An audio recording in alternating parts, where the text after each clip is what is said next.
কখনো কি এমন হয়েছে যে আপনি গভীর রাতে একা একা হাঁটছেন, হঠাৎ মনে হলো পেছনে কেউ একজন আছে, বা হঠাৎ খুব বিপদে পড়ে মনের অজান্তেই আকাশের দিকে তাকিয়ে বলছেন, আল্লাহ আমাকে রক্ষা করো। আমরা যতই আধুনিক হই না কেন, যতই বিজ্ঞান মনস্ক হই না কেন, পৃথিবীর অধিকাংশ মানুষ কোনো না কোনো অদৃশ্য শক্তিতে বিশ্বাস রাখতে চায়। সেটা হতে পারে আমার সৃষ্টিকর্তা আল্লাহ, হতে পারে ভাগ্য, হতে পারে দোয়া, বা আমাদের কর্মা। কিন্তু প্রশ্ন হলো কেন মানুষের মস্তিষ্ক এমন কিছুতে বিশ্বাস করতে চায় যাকে আমরা কখনোই দেখি নাই? এর পেছনে রয়েছে অনেকগুলো মনস্তাত্ত্বিক কারণ। আসুন আমরা দেখি মানুষ কেন অদৃশ্য শক্তিতে বিশ্বাস রাখতে চায়।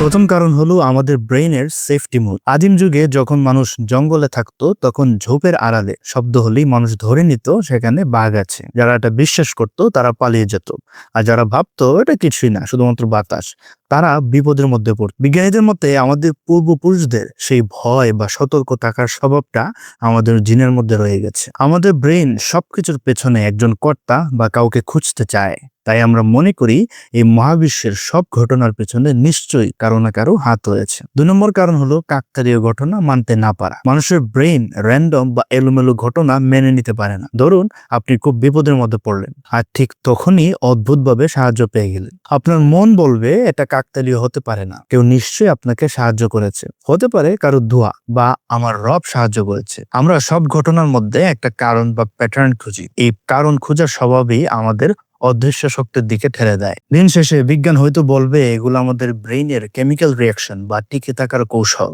কিন্তু মানুষের মন তো আর ল্যাবরেটরি নয়। আসলে আমরা সবাই এক একটা ছোট শিশুর মতো। আমাদের চারপাশ অন্ধকার হয়ে আসে, তখন যুক্তি দিয়ে আর কিছু মেলানো যায় না। যখন খুব ভয় করে, তখন আমরা সবাই আমাদের সেই অদৃশ্য বাবার হাতটা খুঁজতে থাকি। হয়তো সেই শক্তি আছে বা হয়তো নেই, কিন্তু তিনি আছেন এই বিশ্বাসটুকু আঁকড়ে ধরেই আমরা জীবনের সবচেয়ে কঠিন রাতগুলো পার করে ফেলি। আর কে জানে, হয়তো বিশ্বাসটাই মানুষের সবচেয়ে বড় শক্তি।